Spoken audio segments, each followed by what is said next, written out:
Praise the Lord. இந்த காலை வேளையிலும் உங்களை மறுபடியும் சந்திப்பதில் மிக்க மகிழ்ச்சி அடைகிறேன். இந்த நாளிலும் நான் ஒரு வேத வசனத்தை தியானிப்போம். நீதிமொழிகள் 28 அதிகாரம் 20வது வசனம். நீதிமொழிகள் 28:20. உண்மையுள்ள மனுஷன் பரிபூர்ணமான ஆசீர்வாதங்களை பெறுவான், ஐஸ்வர்யன் ஆகிறது தீவிரிக்கிறவனோ ஆக்கினைக்கு தப்பான். பிரியமானவர்களே, இங்கே சாலமன் சொல்கிறாரு, உண்மையுள்ள மனுஷன் பரிபூர்ணமான ஆசீர்வாதங்களை பெறுவான், ஐஸ்வர்யவன் ஆகிறது தீவிரிக்கிறவனோ ஆக்கினைக்கு தப்பான் என்று சொல்லுகிறார். ஞானிகளுக்கெல்லாம் ஞானி, அநேக காரியங்களை ஆராய்ந்து அறிந்து அதில் தேர்ந்ததான ஒரு மனிதன். அவர் சொல்லுகிறாரு, உண்மையுள்ள மனிதன் அவன் பரிபூர்ணமான ஆசீர்வாதங்களை பெறுவான். சாதாரணமான ஆசீர்வாதங்கள் அல்ல, அறகுறையான ஆசீர்வாதங்கள் அல்ல, பரிபூரணமான ஆசீர்வாதங்களை பெறுவான் என்று நாம் வாசிக்கிறோம். இன்றைக்கு அநேகர் ஐஸ்வர்யவன் ஆக வேண்டும் என்று தீவிரித்து தங்களுக்கு கொடுக்கப்பட்ட வேலையில் உண்மையாக இருக்கவில்லை. உத்தரவாதத்தில் அவர்கள் தங்களுக்கு கொடுக்கப்பட்டிருக்கிற பொறுப்புகளில் உண்மை இல்லாதவர்களாய் காணப்படுகிறார்கள். செய்கிற வேலையில் உண்மை இல்லாதவர்களாக இருக்கிறார்கள். சீக்கிரமாக செல்வந்தர்களாக வேண்டும் என்று, ஐஸ்வர்யவனாக வேண்டும் என்று நாம் இங்கே வாசிக்கிற போல தீவிரிக்கிறார்கள். நாம் 1 தீமோத்தேயு 6:10 வாசிக்கும்போது, பண ஆசை எல்லா தீமைக்கு வேறாக இருக்கிறது, சிலர் அதை இச்சித்து அநேக வேதனைகளினாலே தங்களை குத்தி கொள்ளுகிறார்கள் என்று பவுல் எழுதுகிறார். இன்றைக்கி பண ஆசையினாலே எத்தனையோ பேர் தங்களை அருமையான வேலைகளை, பதவிகளை, பொறுப்புகளை இழந்து விடுகிறதை நாம் கண்கூடாக காண்கிறோம். எதனால்?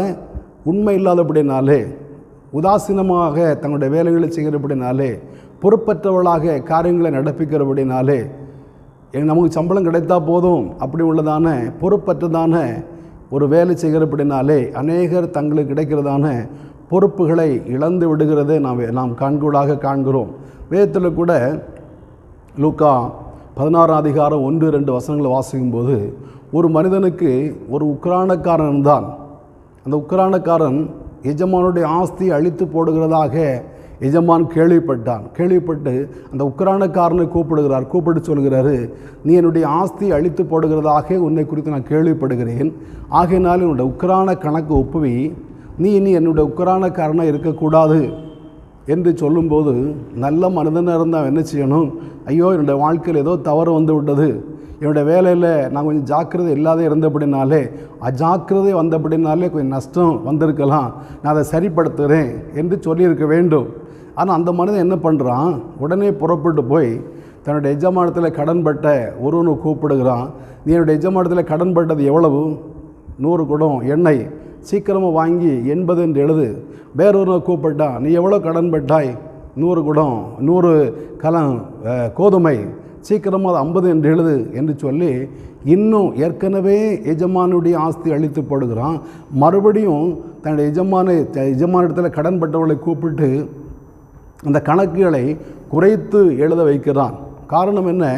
இப்போ என்ன, எஜமான் வேலையிலேருந்து தூக்கிட்டாரு, நான் இப்போ வேலையில் வெட்டியாக இருக்கிறேன், ஊர் சுற்றியாக இருக்கிறேன், நான் இங்கே வீட்டாண்ட வரும்போது என்னை கூப்பிட்டு டீ கொடுக்கணும், எனக்கு சாப்பாடு கொடுக்கணும், ஏதாவது டிப்ஸு கொடுக்கணும், அப்படி உள்ளதான கெட்ட சிந்தையோடு கூட ஏற்கனவே எஜமானுடைய ஆஸ்தி அழித்து போடுகிறான். ஏற்கனவே அவனுடைய வேலையிலிருந்து அவனை தூக்கியாச்சு, மறுபடியும் இந்த உபாய தந்திரங்களை பண்ணுகிறதை நாம் அங்கே வாசிக்கிறோம். பிரியமானவர்களே, இதே போல தான் அநேகர் இன்றைக்கு தங்களுடைய பொறுப்புகளை சரிவர செய்யாதபடினாலே தங்களுடைய வேலையிலிருந்து பொறுப்பிலிருந்து நீக்கப்படுகிறார்கள். நீக்கப்பட்டாலும் மறைமுகமாக தீமையான காரியங்களை செய்கிறார்கள்.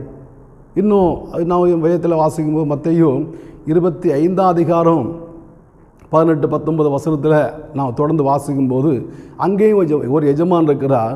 அவர் தூர தேசத்துக்கு போகும்படியாக புறப்பட்டு தன்னுடைய ஆஸ்திகளெல்லாம் தன்னுடைய ஊழியக்காரில் சிலரை கூப்பிட்டு அவருடைய திறமைக்கு தக்கதாக பகிர்ந்து கொடுக்குறான்.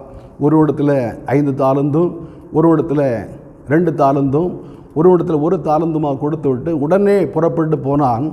கொஞ்சம் காலம் தாண்டி அவன் மறுபடி வந்தபோது தன்னுடைய ஊழியக்காரரை கூப்பிட்டு அவர்கள் தங்கள் வேலையில் எவ்வளவு ஜாக்கிரதையாக இருந்திருக்க என்பதை அறிவதற்காக கூப்பிட்ட போது ஒருவன் வந்து சொல்கிறான், நீர் என்னிடத்தில் 5 தாலந்தை கொடுத்தீர், அதை வியாபாரம் பண்ணி 10ஆக மாற்றினேன்.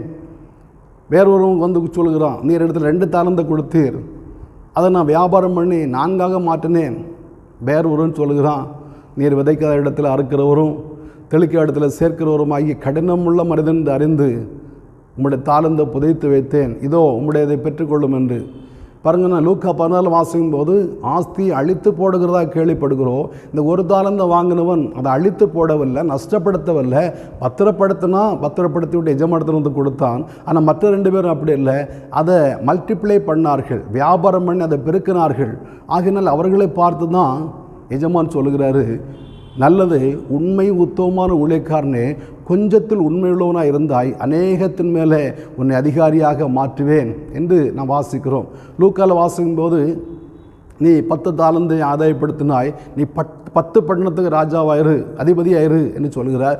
5 தாளந்தை சம்பாதித்தவனை பார்த்து நீ 5 பட்டணங்களுக்கு அதிகாரியார் என்று சொல்லுகிறத நாம் அங்கே லூக்காவில் வாசிக்கிறோம். பிரியமானவர்களே, பாருங்கள், 2 இடத்துலையும் நான் வாசிக்கும்போது ஆஸ்தியை தான் லூக்கா 16லையும் ஆஸ்தியை அந்த உக்கிரானக்காரன் அழித்து போடுகிறத நம்ம கேள்விப்படுகிறோம். இங்கே மத்தேயு 25லும் ஆஸ்தியை 3 பேருக்கு பங்கு போட்டு கொடுக்குறாரு. ஆனால் 3 பேரும் அழித்து போடவில்லை, ஒருவன் அதை மல்டிப்ளை பண்ணலை, அதை பெருக்கவில்லை, அதை பத்திரமா ஒரு துணியில் சுற்றி வைத்திருந்தான். 2 பேர் அதை பெருக்கினார்கள். அவர்களே எஜமான் சொல்கிறாரு, என்னுடைய எஜமானுடைய சந்தோஷத்துக்குள்ளே பிரவேசிங்க, நீ கொஞ்சத்தில் உண்மை உள்ளவர்களாக இருந்தீர்கள், அநேகத்தின் மேல் உங்களை அதிகாரியாக மாற்றுவேன், அது வரைக்கும் எஜமானுடைய சந்தோஷத்துக்குள்ளே பிரவேசிங்கள் என்று சொல்லி உங்களை வாழ்த்துகிறதை காண்கிறோம். இன்றைக்கு இந்த வார்த்தையை கேட்கிற அருமையான தேவனுடைய பிள்ளைகள், உங்களுடைய வாழ்க்கையில் நீங்கள் எந்த சூழ்நிலையில் காணப்படுகிறீர்கள்?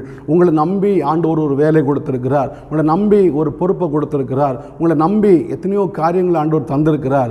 அவைகளை நீங்கள் சரிவர செய்கிறீர்களா? உங்களை நம்பி ஒரு குடும்பத்தை ஆண்டவர் தந்திருக்கிறார், பிள்ளைகளை தந்திருக்கிறார். இந்த பிள்ளைகளை உண்மையோடு உத்தரவத்தோடு வளர்க்குறீர்களா? கர்த்தர் தந்த பிள்ளைகள், அந்த பிள்ளைகளை கர்த்தரிடத்தில் ஒப்புவிக்க வேண்டும் என்று சொல்லக்கூடியதான உத்தரவாதத்தோடு செயல்படுகிறீர்களா? உங்களை நம்பி ஒரு கணவனை, ஒரு புருஷனை ஆண்டவர் தந்திருக்கிறார், அவளுக்கு உண்மையுள்ளவளாய் காணப்படுகிறீர்களா? அல்லது ஏதோ கடமைக்காக வாழ்ந்து கொண்டு இருக்கிறீர்களா? அப்படி வாழ்ந்து கொண்டு இருப்பீர்களான்னா உங்களுடைய வாழ்க்கையில் நிச்சயமாகவே மேன்மை பெற முடியாது. ஆண்டவர் தந்ததான அந்த பொறுப்புகளை நான் சரிவர செய்யும்போது இன்னும் மேன்மையான காரியங்களை ஆண்டவர் செய்வார்.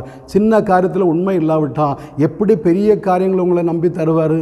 100 ரூபாயில் உண்மை இல்லை, எப்படி உங்களை நம்பி ஆண்டவர் 1000 கொடுப்பார்? 1000 கொடுக்க வேண்டுமானால் 100ல் உண்மை உள்ளவளாய் காணப்பட வேண்டும். உங்களை தந்திருக்கிற பொறுப்புகளில் உண்மை உள்ளவளாய் காணப்பட வேண்டும். பாருங்கள், இந்த சின்ன பொறுப்பு எனக்கு போதாது, பெரிய பொறுப்பு வேணும் அப்படின்னு ஆசைப்படுறீங்க. பெரிய பொறுப்பு வேணுமானால் இந்த சின்னதில் உண்மை உள்ளவளாய் காணப்பட வேண்டும், ஜாக்கிரதை உள்ளவளாய் காணப்பட வேண்டும். ஜாக்கிரதை உள்ளவனுடைய கை செல்வத்தை உண்டாக்கும் என்று சாலமன் சொல்கிறார். நம்ம ஜாக்கிரதையாக செயல்பட வேண்டும்.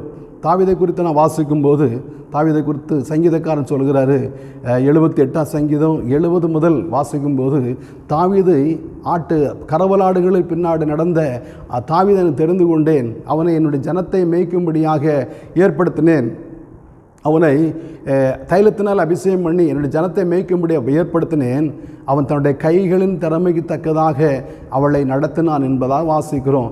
தாவீதை குறித்து நான் வாசிக்கும்போது 1 சாமுவேல் 17 அதிகாரத்தில் நான் வாசிக்கும்போது அவன் அந்த சவுலை பார்த்து சொல்கிறான், என்னுடைய தகப்பனுடைய கொஞ்சம் ஆடுகளை நான் மேய்த்து கொண்டிருந்த போது ஒரு விசை ஒரு கரடி வந்தது, ஒரு விசை ஒரு சிங்கம் வந்தது, இந்த மந்தையில் ஆட்டை பிடித்தது.